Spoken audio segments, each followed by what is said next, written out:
What is that, Rhodesia?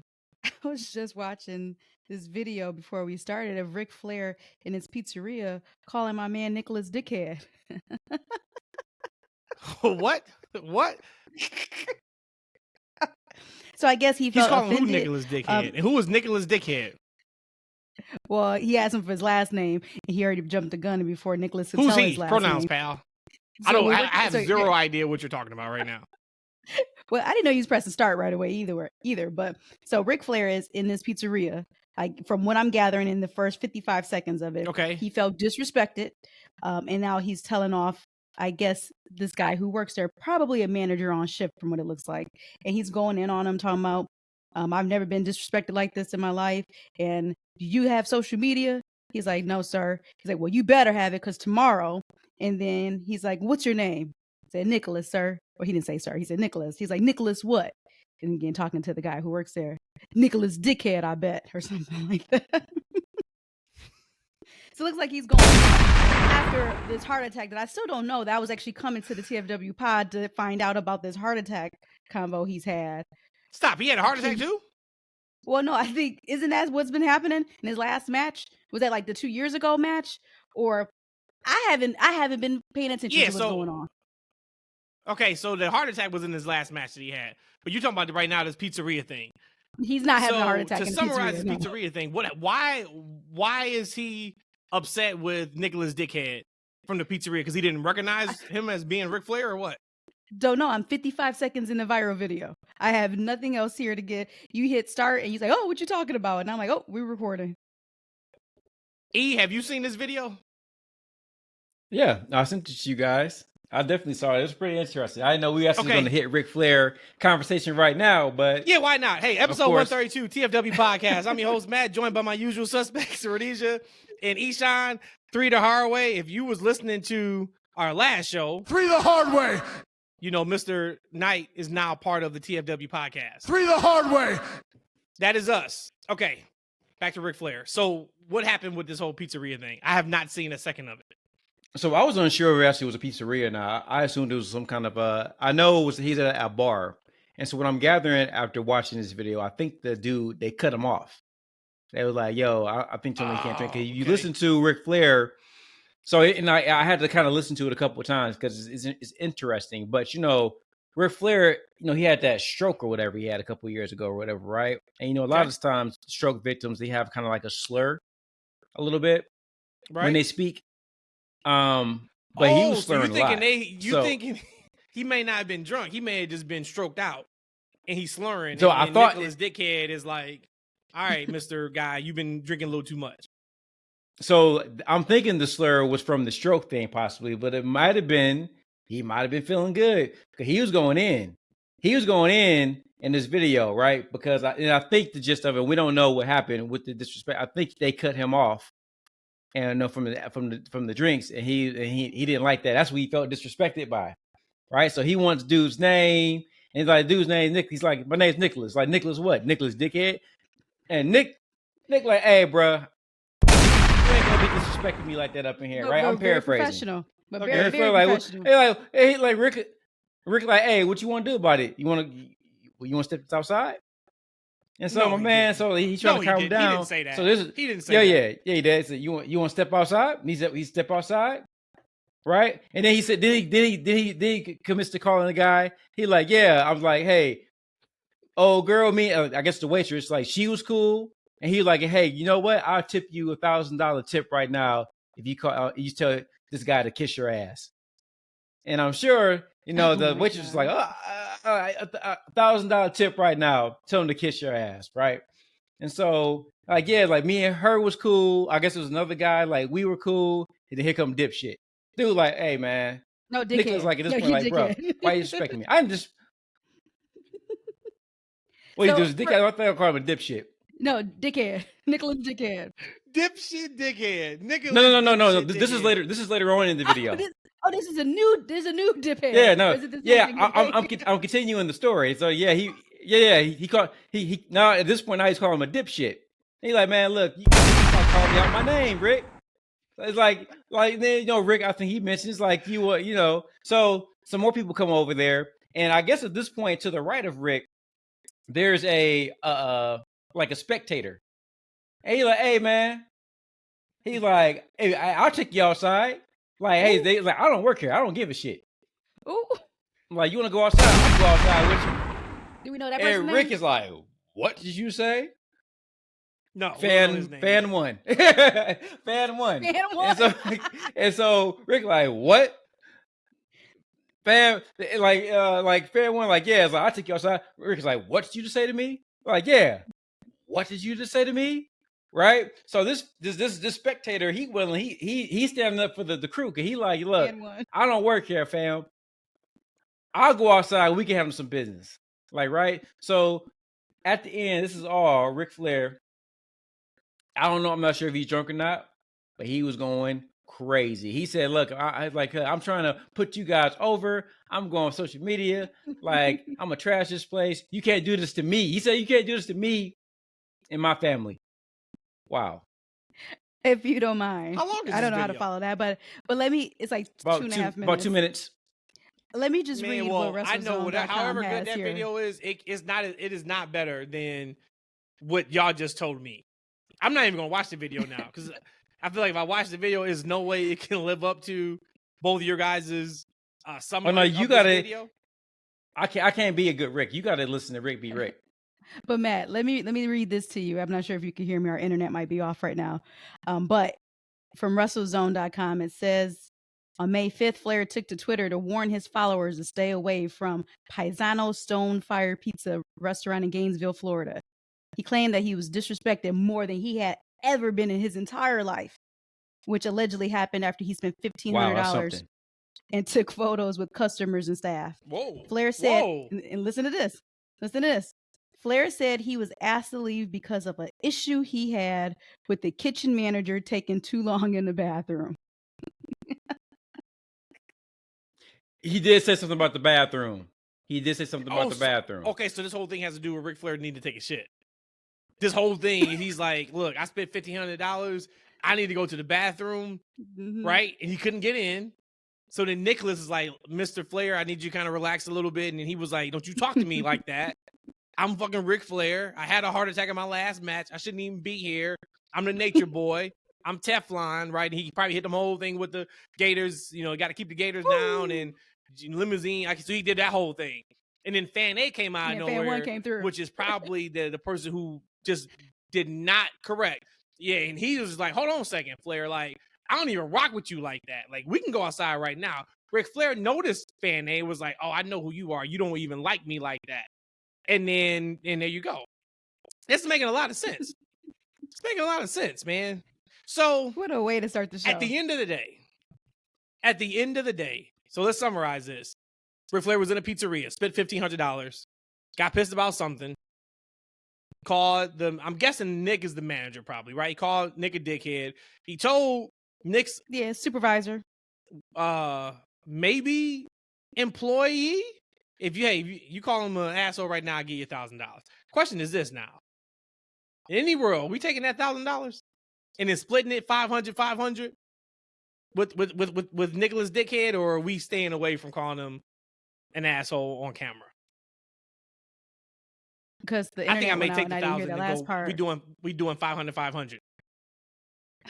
I don't know. Hey, look, if Nick was my homeboy, then no, man. Like I got you. But if I was about to quit anyway, I'm walking out with Rick. I'm taking that cash and I'm hopping in the car with Rick, man. I'm throwing up deuces and a couple fingers. Let's go. Hey, if you give me extra $5, I might be the Fan A. That's crazy. Wow. Woo. Well, where do we go from here? Exactly. We already previewed the pod, or we did all that. I guess we just go right to Raw. Or do y'all want to? You know what? No, let's stick with Flair. Who would have known on a random Wednesday pod, Ric Flair is taking up 15 minutes of our show, but here you have it. Let's go. The news comes out. News comes out that this man had he's saying he had a legit heart attack in his final match, in his tag match with Andrade against Jeff Jarrett and Jay Lethal. Do either one of you have the information in front of you? I just only saw the headline. No, the only market research I had was finding this video today, and then you press record. So I don't know. That's why I thought he had a heart attack like this week, but Right. I guess not. Let me see if I can pull it. Here's No, the we're thing, not when he laughing at said any his- old person Heart having a attack. heart attack. And- We're not laughing at anybody having a heart attack. No, when he we're said not. his last match, I'm thinking his last match with Jay and Jeff. Like he didn't even wrestle in that match. He took like That is the match he's talking about. That That's is the what match he's he's talking talking- about. he had a heart attack doing what? Man, okay, here we go. Ric Flair revealed that he suffered a heart attack during his match back in 2022, as he found out recently. Oh. All right, I'm not doing this. Okay. So All right, Jeff I'm and not Jeff, doing this. yeah, that was with Jay and Jeff. Yeah, That- but he's that- saying he just found his- out he his had a last heart We match attack. got to had come up purple. with a name. You know. So that Yeah. means that this man is allegedly saying, he's saying allegedly he didn't know he had a heart attack until just last week from 2022. All right, no, I got to go back in. All right, this is too entertaining. Flair said that he went to the doctor late last year and discovered evidence of a heart attack. Got it. Oh, this is nuts. Y'all ready for this? And this is No. not funny. Like, so it's funny because he's still here. That's why it's funny. When asked by his doctor if he passed out at any point in the previous 2 years, he said he did so 3 times in the match. No, I'm not laughing at that. He said, yeah, I trained for my last match. I got in the best shape ever since I was 20 years old. And then I had a heart attack during that match. Had a heart attack during the match. A lot of people didn't know. I didn't know myself until 6 months ago because I went and got I go to the heart doctor like every 6 months because I've got the pacemaker, right? They put that on me when I get real sick. Not because I had a problem with my heart, but because they couldn't get over the fact that my heart rate was so low. But it was from all those hour-long matches and all that cardio I used to do. 500 free squats every day. 500 free squats, 500 push-ups every day. Because not every town you went to, these little towns, not all of them, had a gym, right? Where I would go, I would do the deck of cards, and I would do sit-ups on a chair. So my heart rate was always like 48. It drove people nuts that it was so slow. So they put that on me, and then I went to get what's called a calcium scan, which I've never had before because a couple guys died in our business of heart issues. So kind of scared me. So I went and I blew a number on that. And the guy, you know, they give you the nuclear stress test, shoot you with the got a dye, put you on breathalyzer? the treadmill, everything, right? So it's 2 days of 3 hours of testing. And this is 6 months ago. Guy takes me in, and if you look at your heart like a round pie, there's a piece of my heart right there, this big. It's black. It's gone. The guy said, you've had a heart attack in the last 2 years. I said, I never hurt. He said, have you passed out in the last 2 years? And during my last match, I passed out 3 times. And I thought it was because I was dehydrated. So I went to the locker room. I was with Kid Rock and Taker. I drank 2 bottles of Gatorade and went back out to Kid Rock's place all night long. But I had a heart attack. It didn't hurt. No, none. I feel great. That's my problem. I'm sure I'm just going to fall off a chair one day. And then in parentheses, it says, he laughed. They're going to say, there he is. Get that little son of a bitch out of here. The end. I wrote down a note here. I said, you know how we have Terry Tall Tales? We got Flip and Flair. Yes.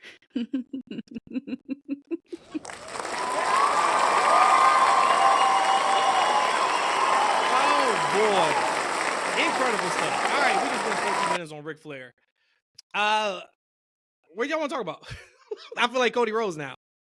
Came out and did my whole woe thing, and I got to ask you guys, what do you want to talk about? So what y'all want to talk about? It feels like a full moon. I think there's a full 3-second delay from when I'm talking to when you hear me, and it's going to be just kind of really weird, but let's just rock it out. Hey, fitting for the day. Yeah, it'll be all cleaned up by the time we post it. Don't worry about that. It's all good. This that Chicago suburban internet y'all got out there. Stop that. Stop that, man. You guys are fine. All right, so King and Queen of the Ring, y'all want to hit that? I don't have much on that, so I don't know if you guys do, but I guess like my biggest thing is just shout out to WWE for actually taking this seriously and treating this King of the Ring tournament as an actual tournament that is crowning the King and Queen of the Ring. every match they had on Raw Monday had time to breathe. It had time to show off the skills and talent of both workers in said match. So I just want to shout out WWE for actually taking this seriously. Unlike some of the other King and Queen of the Ring tournaments we've seen before that had some 4 or 5 minute matches on either Raw or SmackDown. It doesn't like we're going to get any of those. And the matches were great. We had Gunther and Sheamus, which I thought was fantastic, of course. I really enjoyed Io and Natty. I thought for the first time in a long time, Natty wasn't in the spot of having to really lead and carry a match. You know, a lot of times they put her in the spot because she's such a veteran. They put her in there with the new people, and then she's in there really making things work. And I think last night felt like to me that she was just able to work, and she knows Eve's gonna keep up with her, and they had a hell of a match. Mm-hmm. Yep. I was going to kind of run down the King and Queen matches in this tournament so far from Raw, because I joked on last pod that this was like a Tony Khan booking as far as a card. And I still stand by that. I mean, this actual card had me surprised for all of Raw. I know you already touched on the Gunther and you touched on Natalya. But for me, they all stood out. But one match that I thought really stood out, but it just seemed like nobody cared about it, was the Ivy Nile and Zoe Stark. I thought they actually was hard hitting. I thought it was a really intense match. But then when I look at some of just the reviews of it, they said the match was just there. I know that's probably a lot to do with just their character. Nobody really cares about them. But match quality, I really liked it. I just wish something can happen for either one of them. Lyra and Asuka. Now, I haven't had time to look up anything, but I hear Asuka was hurt. She's injured. Yep, she's out. Yeah, Asuka was out and Dakota was in that match. Okay. I was wondering about that. I'm like, what happened with that? Jay and Finn kind of starts it off. But hold on a second. But let's get back to that. Asuka just worked a tag match where she was in the match. I'm not going to say it was 50-50, but when she wrestled, she gave no semblance of somebody who was working injured. And I guess they were saying like she could barely walk before going out there on Saturday at Backlash. So once again, shout out to Asuka, because like I said, and that was the perfect spot to be hidden. Now I would have to go back and watch because I can't remember, but I would have recognized if Kyrie worked 90% of that match, 95% of that match. I would have recognized, like, why is Asuka not doing anything? And that wasn't the case. So shout out to her. She worked all the house shows leading up to that. She worked that match, and yeah, like she's hurt. Could that have anything then to do with why we had that hiccup in that match, you think? No, that hiccup was because of the referee. Either Kyrie got in that ring when she wasn't supposed to, or he messed up. Ain't got nothing to do with Asuka. But I think for me, they did a course correction for Jay, because Jay didn't win the title at Backlash, and he did go over on Raw on Finn. So to me, I thought Gunther was the front runner, but I now feel like maybe Jay would be. But I also feel like King of the Ring may be beneath Jay Uso. This dude is just so freaking over. Like, I remember how I felt about LA Knight last year and how much y'all felt about it, and I just kind of had like just those reservations. No, I'm not getting my emotions involved in LA Knight until they show me that they free the hard way.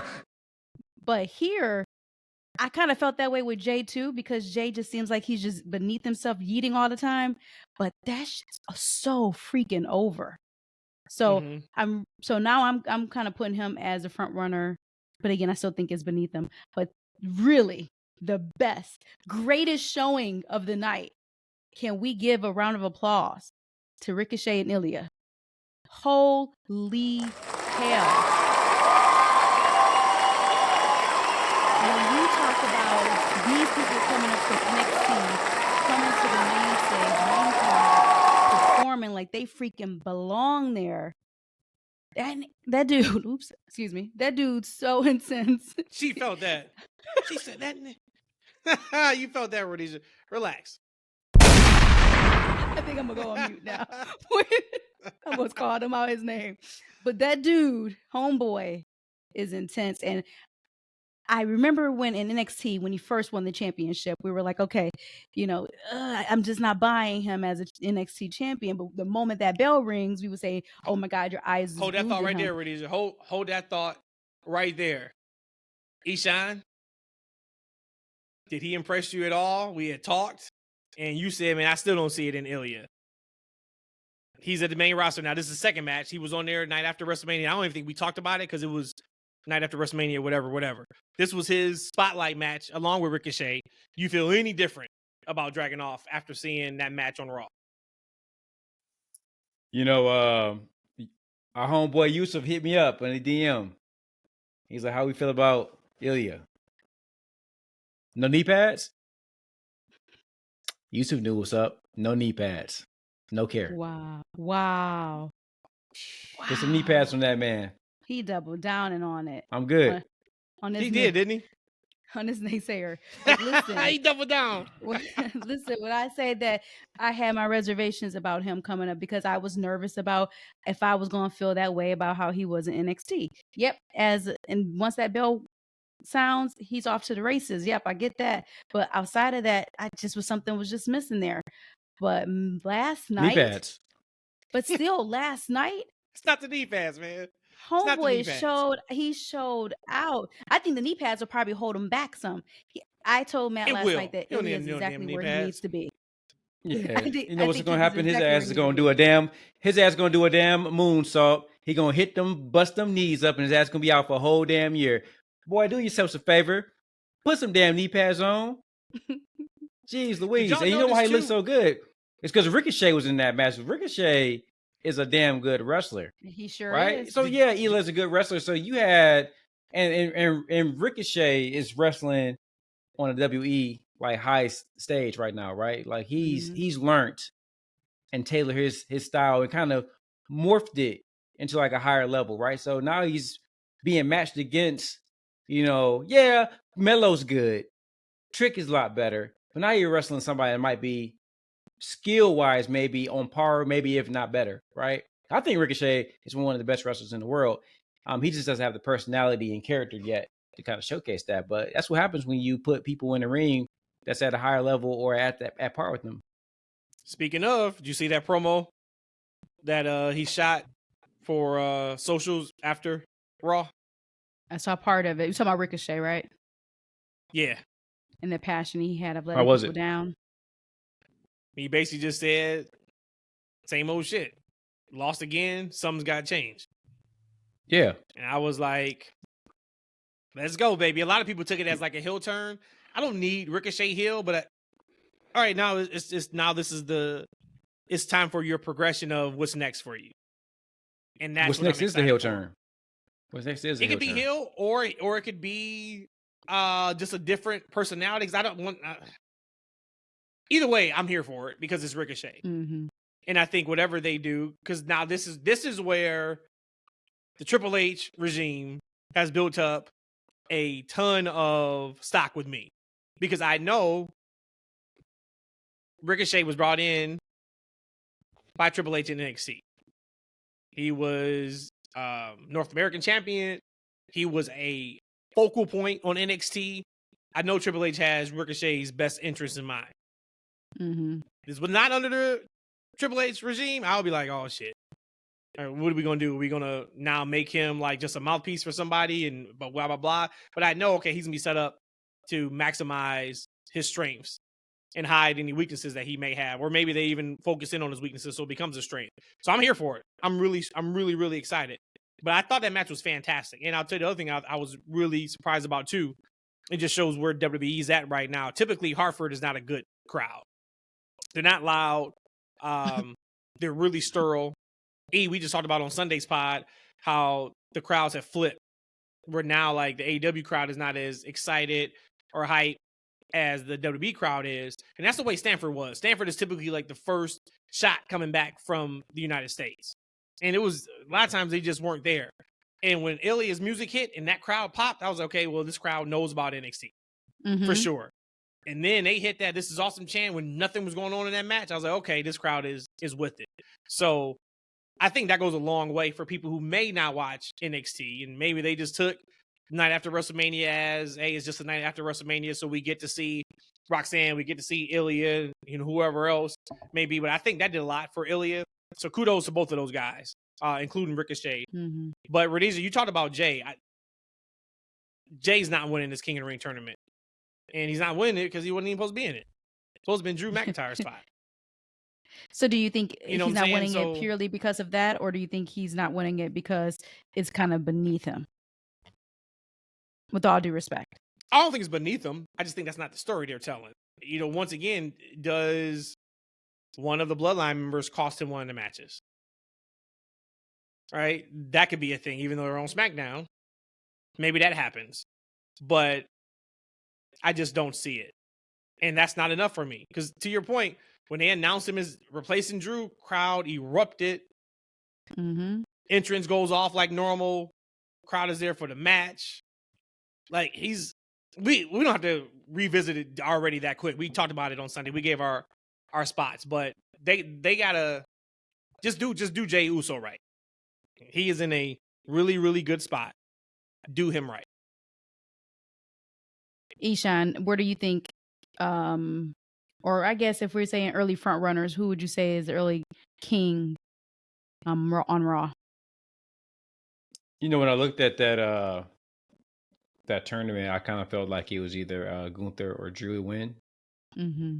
Now that Drew's out, I'm gonna go ahead and say Gunther because I can see a King Gunther. Cause he kind of acts like that, right? Like that would be kind of the not necessarily a Yes, championship title, but the title that he would need that kind of will fit.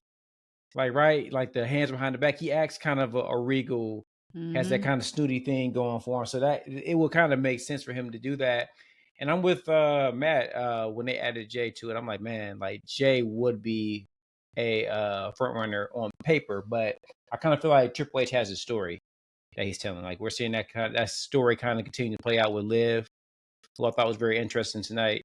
I just think that right now, if the story was Drew or Gunther, I think it might have been Gunther. I think they might look to protect Jay in some type of way because that's one thing Triple H did very well at NXT. He put people in the right place and he kept them in the right positions. He protected them and made them look good. So I still have one concern though about Jay is that they can't keep. I don't want to say pull the rug from underneath him. You can Right, say but it. he can't keep You can say keep losing the Yep. big ones. Right, I can Yep. see him getting all the way down to like the finals and then losing again. Right, like at some It's 3 in point a row. you Now, got to he's give him lost. a win. Right, because they're also aware that his growing popularity is there. Right, especially when they show I think at the Cleveland Arena. I think they're going to be there soon or something like Yeah. that, and they had the whole Yep. crowd doing the wave.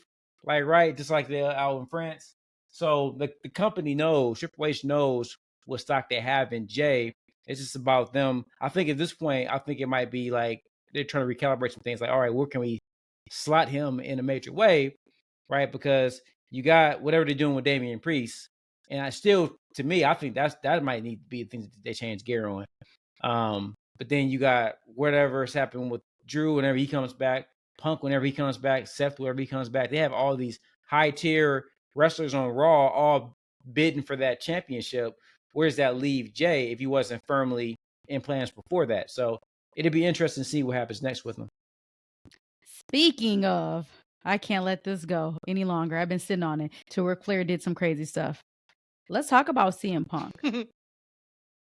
And I know I'm biased. I know I say that he's my favorite wrestler, kind of as like the polar opposite. This is opposite day. You're right? a hater. Sure. Yep. Okay. Whatever. But man, did that segment? It could not be only me. But did that segment not just feel off? Did it not feel like where the hell are we going? And we were getting nowhere quick. Like, what was y'all thoughts on how he addressed Drew? Hey, if you are a man and not a coward, come back right now. What's y'all thoughts on Punk's in-ring segment? I wasn't very interested in it, to be honest with you. I had stopped paying attention at some point, so maybe that says something right there. Mm-hmm. It was teed up good too. Wasn't good. We had wasn't Drew good. took off, Punk roll up in his nice, cool muscle car, and it had all the makings to be a great promo. But Matt, I cut you off there. What you say? No. And I would argue it did not have all the makings of a great promo. Drew wasn't coming back. That in the factual space of a babyface calling out a heel and the Mhm. heel doesn't show up, that does not make for a good promo. And that's all it was. It wasn't a good. They're in a space, and I was talking to somebody on X last night. I forgot. Sorry, my bad. Shout out to whoever that was. And they're like, it wasn't that bad. I was like, well, but it was, and it's okay to say it's bad, right? Like it's okay to say that didn't work. And the reason why it didn't work is because he didn't have enough material to go as long as he was out there in the ring, and he didn't have enough material because we're not selling a fight right now, right? Like we're not wrestling. You said that next before. week. You said that before. We're not wrestling in 2 weeks. So we're out there to continue the story of Drew McIntyre and CM Punk, but we can't give them too much. There's no physicality, and oh yeah, the person you're talking to just left. Right, like that promo works if Drew comes back, and then we get the physicality afterwards, because then nobody cares about the promo. It was the physicality that we care about. It doesn't work though when he just left. And now I'm baiting you to come out, and I'm just talking, I'm not really saying anything new, and I'm just talking, and then you don't show up, and then my music hits. It just wasn't good. I'll argue and tell you that if this was Punk in 2013, 2014, he could have carried that segment. Like this older CM Punk doesn't have the same bite in his promos anymore. We get some glimpses of it, but since he's come back to wrestling, he doesn't have the same bite as a character as he did before he left, and it makes sense to me. He's a lot older, probably a little bit more mature, but he have that same, chip on his shoulder as he did, right? But I think that's part of it, to be honest with you. I want to completely say that 100% because again, he's my favorite wrestler, right? But he's not, as Matt said, he's not in he's not in shoot. That was hard actually. I'm surprised I caught myself there. But because he's not in a real selling a match come this pay-per-view selling that, then I'm gonna, like what Matt was saying, I'm gonna probably shoot him a little bit of bell there. But once we get into a real campaign, a real program, then Punk, you got some shoes of your own to fill. And again, is that fair? Yes, it is fair to say that, but you just, and I'm gonna wait. I'm gonna reserve my judgment on that. I do want to ask y'all about Sami Zayn. This new attitude he has. It's a more serious, real passionate, and Sami always had passion, but it's more like a real serious type of passion. I think I'm falling for it. I think I'm loving this. What's y'all thoughts on this new that we've been seeing it now for a few weeks? How do y'all feel about this and his new reign as the IC champ? I like me some Sami. I think this is he's having a better. I haven't really noticed the new attitude per se. It just kind of makes sense from a story perspective because he got all these dudes whooping his ass out of nowhere. He come back from out of the bathroom. All of a sudden, Bronson Reed jump him. You know what I'm saying? He get up. You know what I'm saying? Go get some water. Here come Chad Gable. I mean, you know what I'm saying? So it would make sense that he would get on the offense and come after these dudes. He got, big old Bronson Reed. And shout out to Bronson because they actually do a really good job of kind of protecting him. He's another guy who doesn't win the big ones, right? But he's always kind of a threat to something. Like, right? I noticed that this last night. Like, he's still a threat. He reminds me of a lot like Sami, Solo. And he hasn't won anything, I would say, in 2 years. Yeah, he reminds me of Solo. Like when he's worse than Solo. I'm saying as far as you don't realize he's not winning matches because you talking about when Solo was 0 for 42 and nobody talked about it right after he beat Johnson. Right, you talking exactly. about just that 3 month stretch. Exactly. Solo had on boots. But see, we didn't talk about that. He had on boots. Typically, Sunday or Saturday. So you always get on your poor wife about watching the shows, man. He's been wearing boots for the past 2-3 months. I didn't even know he had boots. Yeah, boots the last 2-3 months. And not only has he been wearing boots, he been wearing some big old boots too. Them boots look like they like huge, man. Like I assume something happened to them ankles or something like that. He's started wearing. He's been wearing it for a long time now, fam. That's how big they are. Yeah, that's how big they are. I was like, he's got 2 broken ankles. He ain't saying nothing. And like this, some walking boots. He got like the big easy. He's got on like the way Chris Jericho used to have lifts in his boots and make himself look taller. Solo's got boots to make himself look. They're like bigger. Big and wide. They're really big. Yeah. Here's Mr. Attention to Details is saying, I just noticed on Saturday he's this man been wearing boots check the tape. For about everybody. 90 days now. Check the tape. Please check the tape. Boots. He ain't worn boots since last Oh time my God. he won a match. And that was a long time ago. Y'all is crazy. Nuts. What else from Raw? These two animals. Oh, so Sami. He's just getting primed for War Games. Bloodline OG versus Bloodline 2.0. So. Oh, you said War Games. That's I'm like, that's in fall. But okay, I see what you're saying. He's setting us up for it. Yeah. You said what else from Raw? I guess probably the last little bit was Becky and about to get jumped by Damage Control. I guess my biggest thing is, are y'all over Damage Control jumping people? I mean, where are we going with Damage Control? Okay, so you're okay with it. You're okay with them still being a menacing group. Especially because, you know, Asuka's out. We're in new territory now. Okay. We're on Raw now. That was SmackDown. So you now good with we're this on thing? Raw. Yes. And I'm good with it also, too, because this is Damage Control. We haven't seen Damage Control without Bayley not feuding with Bayley. Okay. This, for me, this is a whole new coat of paint. Right? And we got Dakota as the legit mouthpiece. She smoked that promo on Raw, in my opinion. I thought she did great. Yeah, she lost in the match, but heels can always get their heat back. Like, okay, whatever. She's been smoking like all her Control. promos. Yeah, just go out there and jump somebody after the match. All right, you know, you're back hot again. But no, I'm here for it. What I am intrigued with is if we end up getting. Actually, no, we know we're not now. So never mind. That throws that out. Because the way the brackets were set up, it was possible for it to be Io versus Asuka at some point. Now we know that's not the case. But no, I'm still here for Damage Control. You, Eshaun? Yeah, Dakota's been killing all her stuff. I think she's done a better job as a de facto leader of the group versus when Bayley, even when they first started. And I think that's actually great for Dakota because I think it's one of the things that was missing from her. She just didn't connect from a character standpoint. I don't think she had really found her voice on the microphone as a character. I think it's one of the things that held her back probably in NXT for so long because it just wasn't outside of, she's a beautiful girl, great athletic body. She can go in the ring, respect it. But just from a character standpoint, she just never really evolved for me. And she just was like the third girl for a long time in Damage Control. But she really stepped up as the leader. Like, man, she just came out of nowhere, really, on the microphone. She just really found her voice. She looks good. I think Damage Control is more dangerous now and more entertaining with her as a de facto leader. And then you got, the girls, with their antics playing off of her. I think it's a great dynamic. So, yeah, I'm here for anything to do right now.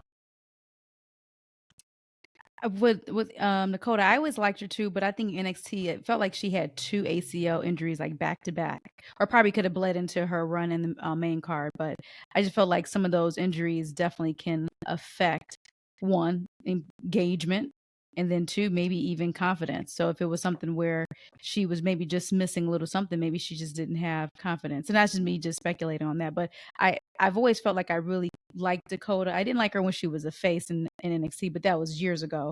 But then when she had those injuries, it was just like, now you gotta get back to being popular. But I think this is a great time for her. So I could see Damage Control now that y'all say you have a true heel leader who has that appeal, that attraction, that you're interested to hear her talk.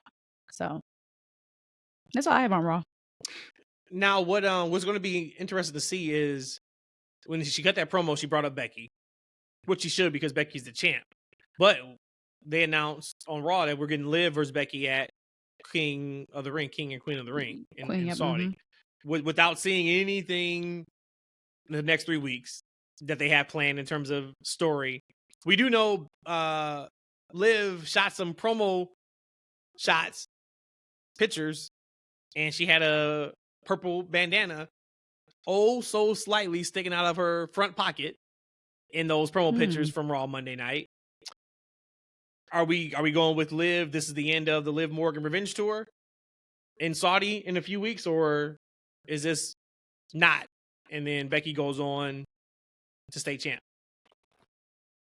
When you ask that question in that purple bandana, is that because she's going to go over to Judgment Day, or this is her? What do you mean by that?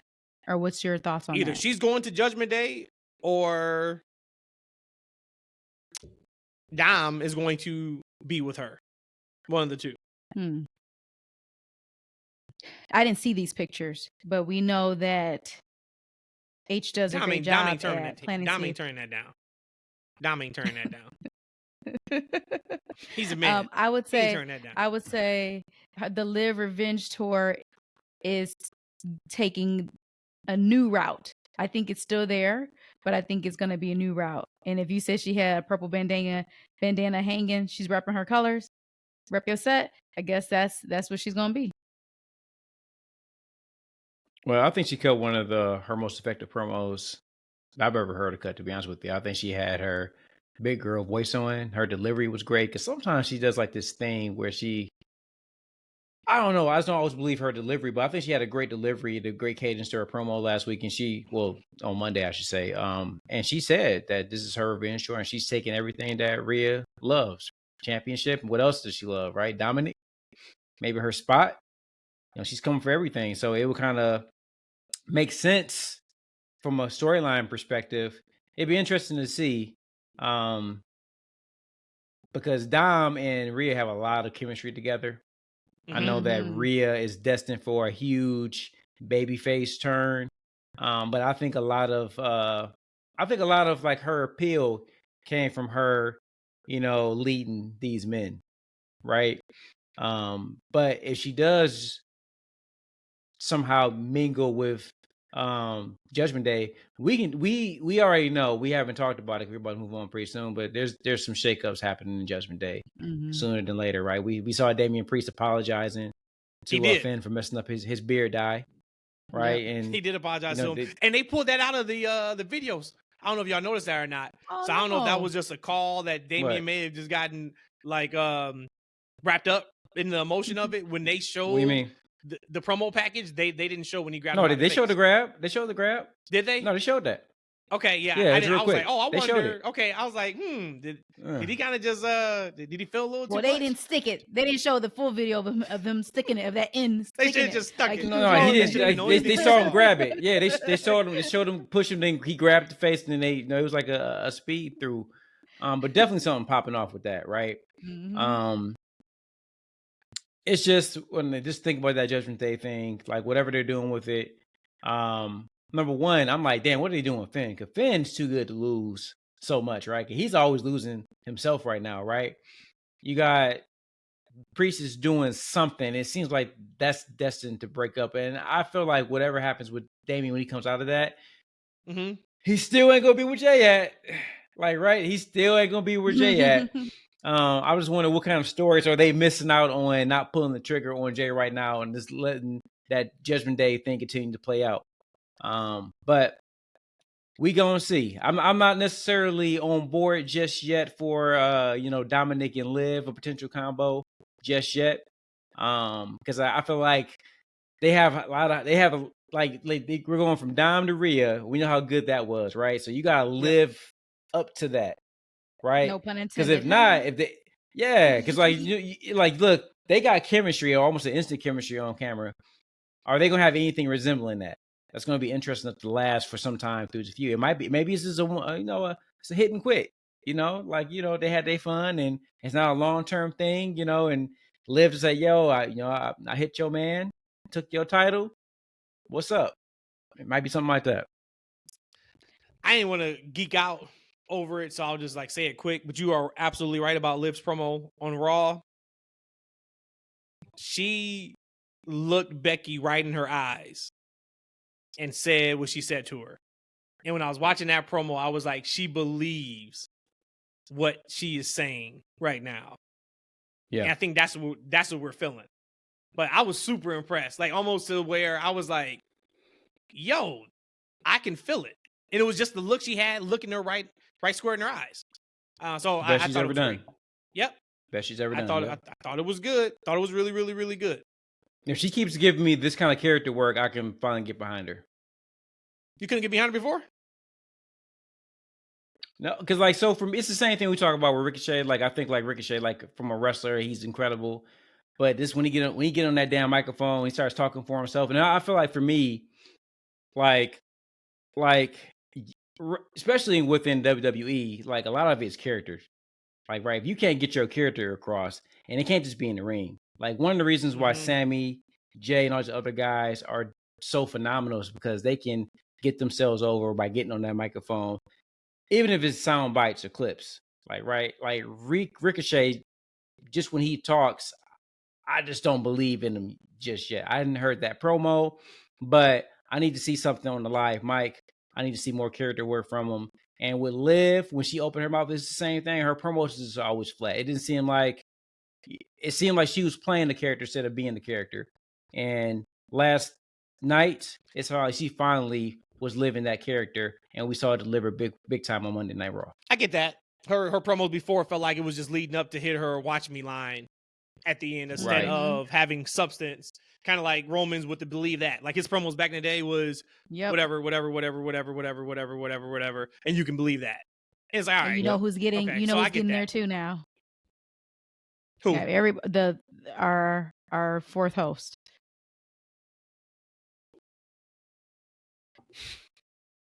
Three the hard way. Mr. Knight, appreciate you there, buddy. Yeah, Mr. Knight. His cadence of his promos are starting to sound a little bit like that too. Just getting to that punchline, almost like, "Hey, I'm gonna fill you with all this fluff right now, just to get you to pop in the end." And although that works, I would imagine some pro wrestling fan purists, they probably feel Hello, like, Jey Uso. Of course it works. Okay, here we go. Yeah, here we go. You kiss this Jeet down, right? That's all right. Thanks, no, you're Jay. right. Appreciate Yeah, it. This man went from the most layered promo in WWE, speaking from his heart, pacing around the ring, to you kiss this Jeet down. All right, you see. But you know the difference between like Liv then and LA Knight now. LA Knight knows who he is. He knows his character. He has a confidence and he believes himself. He might say the same things week after week, but he believes those 5 or 6 whatever he says every single week. Like, right, and people know who he is. Like with Liv, like I said, it sounded like memorized lines. Watch me. Like, right, and I do watch her because I'm a fan. I'm a very big fan. Let me put my host hat on because you talked about characters. Let's talk about the Wyatt 6. Spoiler alert: if you don't want to hear about this, maybe we'll probably talk about it for like 2 minutes. Fast forward 2 minutes. But word came out this weekend that the names that are currently planned for the new group with Uncle Howdy, we're going to assume it's the Wyatt 6 because that was kind of what was looking to be the plan before Bray unfortunately passed away. But the 5 names that are listed is Bo Dallas, Nikki Cross, Dexter Lumis, Joe Gacy, and Eric Rowan. I don't know if Alexa Bliss is involved. I would take her either way. Without even seeing how they're going to set up, I really, really like these 5. I like them a lot. Joe Gacy might be the only one. Maybe not. Joe Gacy may not be for me just yet, because I don't know a lot about him. But those other names that you hit, that is fire. That has potential to be. It's called. You said the Wyatt 6, is that what it's going to be called? Yep. That sounds incredible. I love this. I'll be all here for it. My reservation would be, and maybe Joe Gacy can be that for the group, is you got a lot of people who looked the part and could potentially act the part, but who's going to be able to speak for these guys, right? Because if somebody doesn't step up in that regard, they're just going to be a bunch of goons. And in short fashion, like it's just not going to be what it's going to be, right? Because you got Nikki Cross, who is in the promo gal, right? But she comes across crazy and she does all that stuff. That makes sense. Dexter Lumis, quiet as hell. He looks the part, but he can't talk. Well, he hasn't talked in the 8 years he's been in the company. Rowan's not a talker either. Bo Dallas, I like Bo Dallas with the believe, right? So is he going to be able to be that mouthpiece for his brother? I don't know, right? But Joe Gacy believes in he seems believable in his act. Like, right, I didn't get behind his stuff that he did in NXT. but you can tell he was really trying to get over whatever he was trying to get over, right? So maybe he can be the guy to not be. He's Bray-esque in a lot of ways, right? But he just doesn't have all the charisma that Bray had, right? I think he might be maybe Bray, like the poor man's Bray Wyatt, maybe, right? Maybe he can be the personality. Because if they don't have somebody that can talk and be the personality for the group, it's not going to get too far. Well, it's funny you say that. Two things on that. One, I started liking Gacy's stuff toward, I'm going to say the end of his NXT run, because if this is the case, then we know he's no longer in NXT. I started liking him in the end of his run when I was able to finally disconnect him from Bray Wyatt. I had even tweeted out weeks ago, like, damn, am I the only person that whenever they see Joe Gacy, they think about Bray? And it wasn't like he was trying to be Bray or he wrestled anything like Bray. It was that eerie, psychotic connection. So it's funny you say that. Two, when I looked at this list, the first thing I thought about, you went to the, hey, who's talking for him? I looked at it as, who the hell's working? Even though I think this list is fantastic, there's not a big worker on this list. Rowan Bo can go. is your stereotypical big man. Bo Dexter, can go. who can? And then Bo and Joe. See, but I don't know Joe actually is pretty good in the ring, though. It's not Alexa, it's Nikki Cross. It's Nikki. You said possibly Alexa, too. But I'm talking about that person. Yeah, I'm throwing that in there. Because if it's the YS6, that's only 5 names.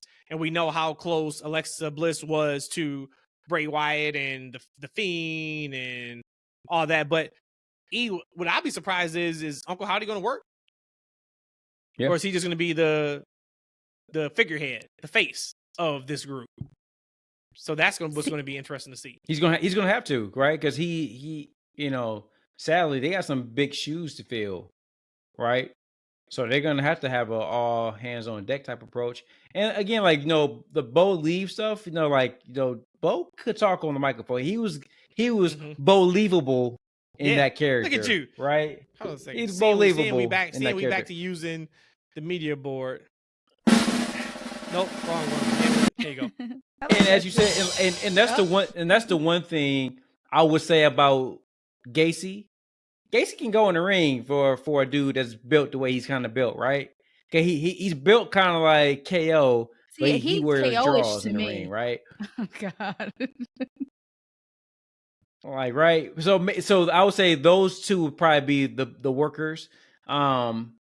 It's just, hey, I hope whatever they do with Dexter, man. Like I don't want to wish nobody to not have a job, or whatever. But I was like, damn, he didn't get cut yet.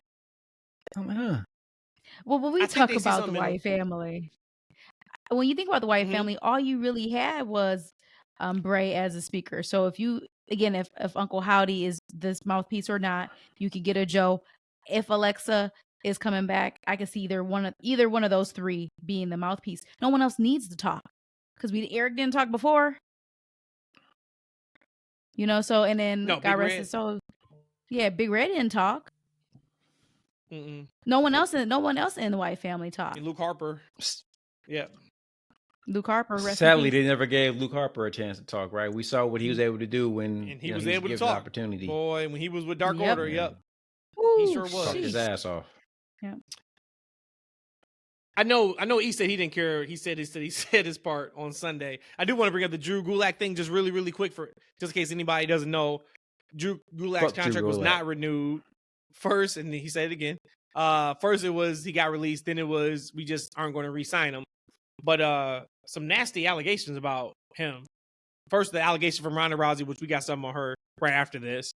Who knows if that was true or not in regards to that conversation from previously. But this one here, several NXT talent made claims that Drew Gulak was a bully who would often target injuries during matches with talent that were recovering from minor injuries at the time. One talent claimed that during a match with Gulak, he purposely dislocated a previously dislocated finger. While another claimed Gulak would intimidate talent into not reporting the incident. There was an incident during the NXT taping last year where Gulak was verbally reprimanded by Shawn Michaels and NXT coaches for intentionally spiking an opponent during a match. And actually it was like spiking on his head. One NXT talent. Did you see that clip? Yeah. Yep. Nasty. Which was kind of nasty. Yeah, I think I tweeted that out too. Just it was a move and you could just tell like he took a little bit of liberty. It wasn't like, oh, he tried to break his neck. It was just something that, why are you doing it? And it said one NXT talent who worked with Gulak noted he was odd in the sense that he would often test talent to see if they would react to his bullying. Eshaun already said fuck Gulak. Rhodesia, what's your thoughts? It's one thing to be stiff. We know there's some stiff wrestlers. We know old school wrestlers that used to just be hard and like, you've heard this before in the 80s and the early 90s. I'm going to give it to you and you see if you take it and see if I have to get a receipt in return.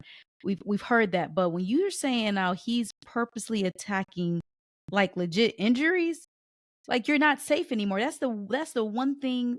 It's probably many things, but the one most important thing when you get in the ring with your opponent, you have to trust your life, also meaning your injuries, the wellness of your body with that other person.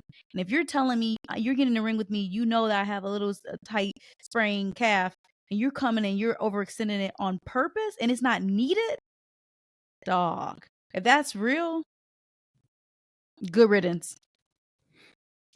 Yeah, I'm surprised we haven't heard about him, it before this. Yeah, like that's just nasty business. Like I'm surprised, and I said he knew who to do that with and who not to do it with, for sure. He knew that.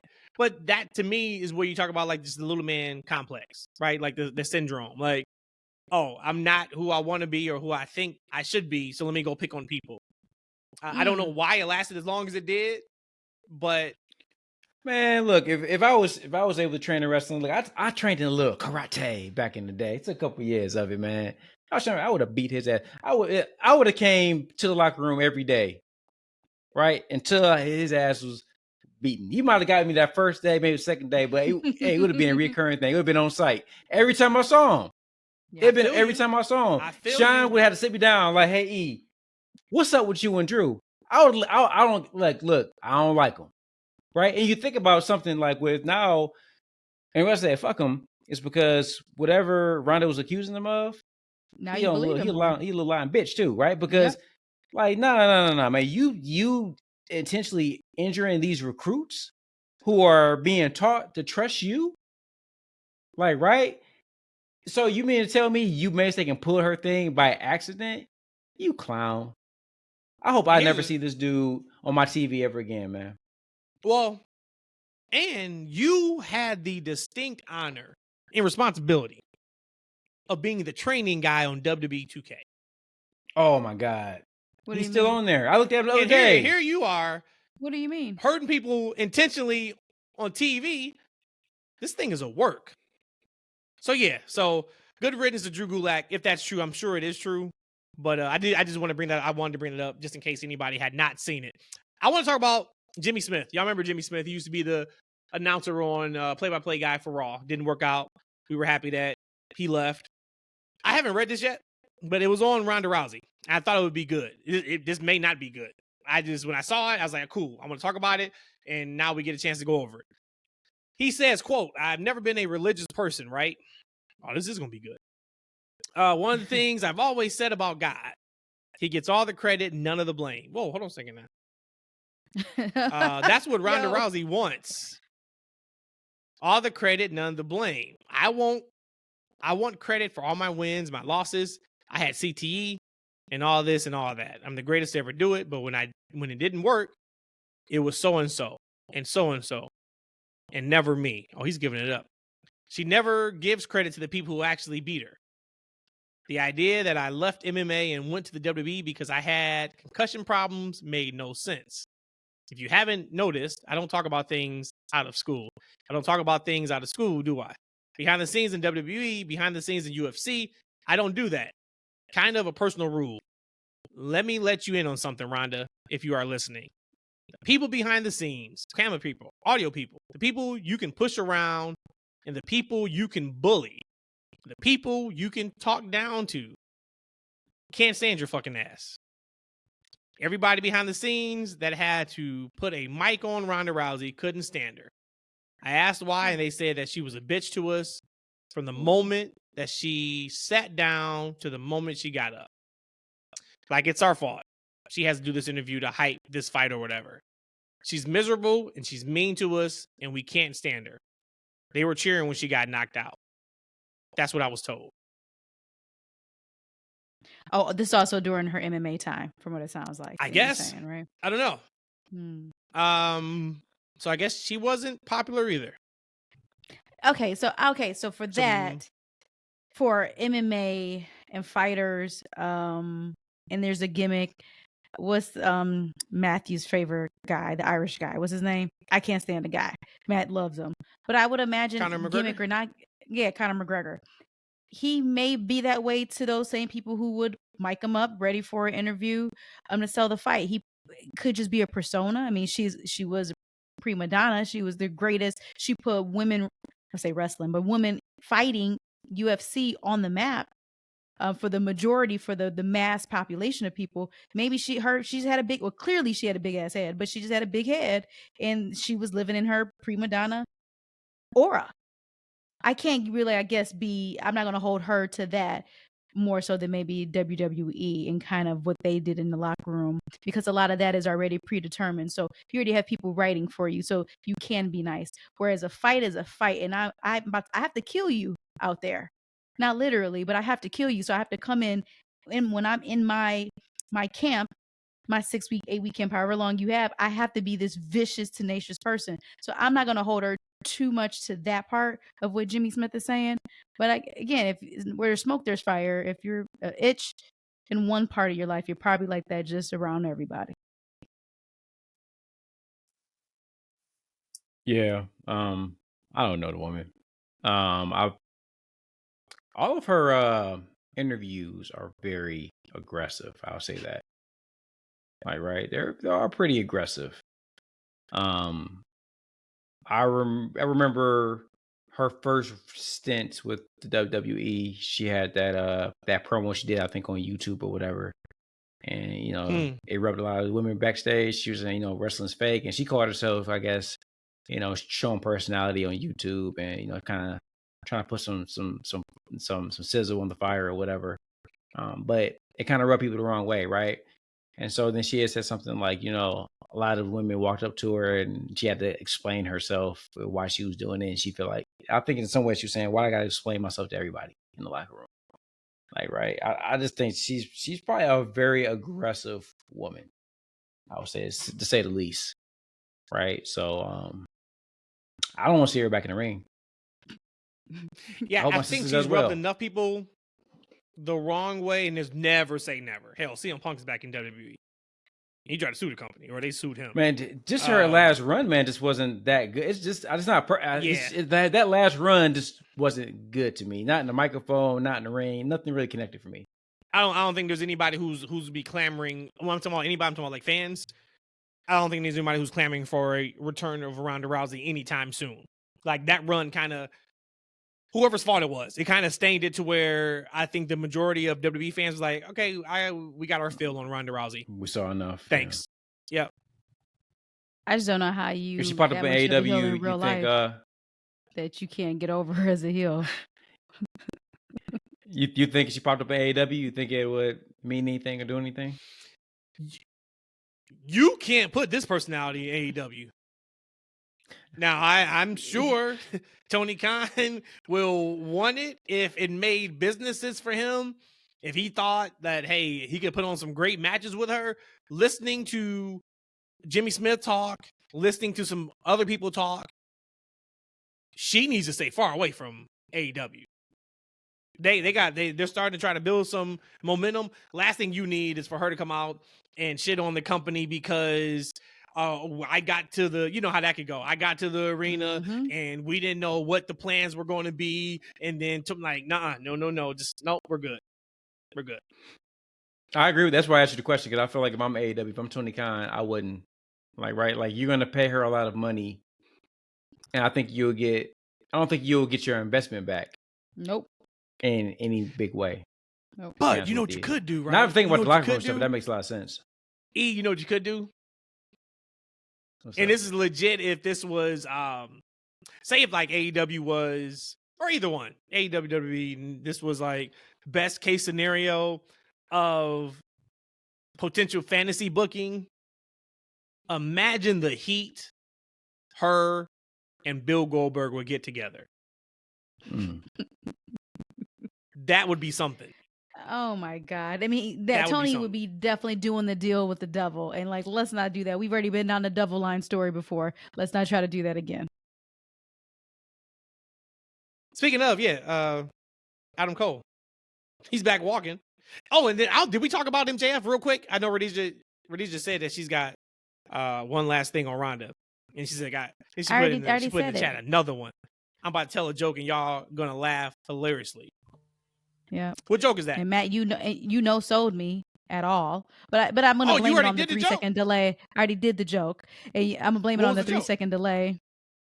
I don't know how she could be a heel so much in real life that she can't let that translate on air.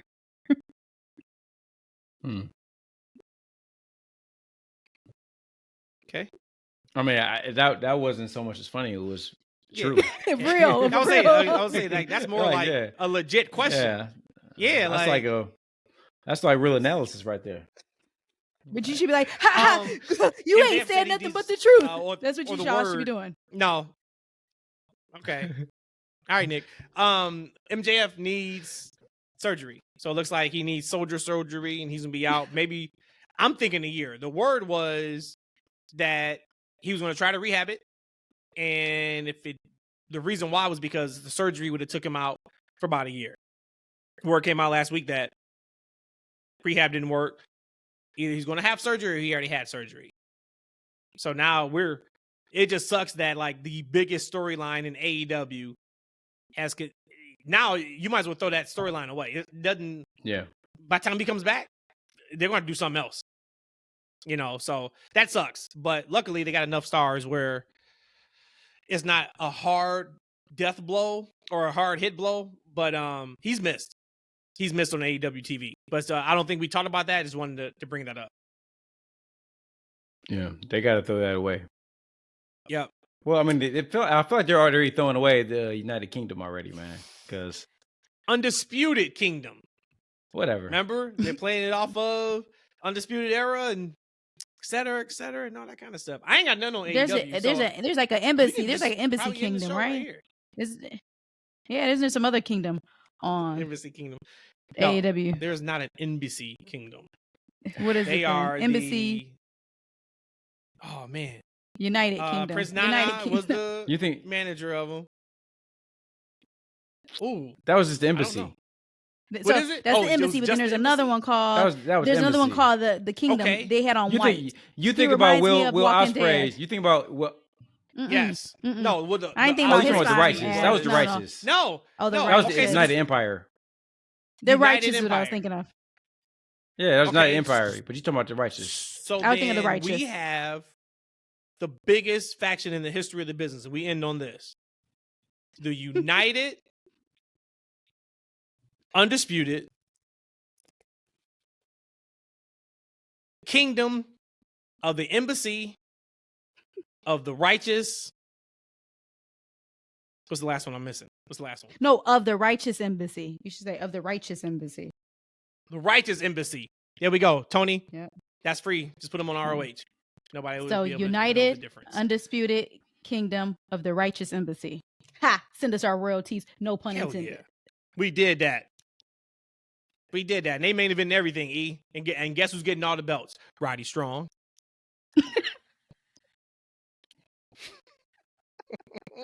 And that's all right. I will pay them. I will pay them money not to see that. We out of here. All the socials, YouTube, that's freaking wrestling, Twitter, that's FNW, Instagram, that's FNW. We're trying this TikTok thing. This TikTok thing it don't want to work with us, so cool. Just follow us on like X and Instagram and YouTube, and you'll get your TFW flavor where you need it. All right. What else? 5-star reviews, please do that. Follow us. We got some good stuff over here. All right. Tell your folks. 3 the Hard Way. Best kept secret. A wrestling podcast. There's the 3 of us. That's freaking wrestling. We'll be back on Sunday to talk about who knows what. It'll be fun. Come back. Bye.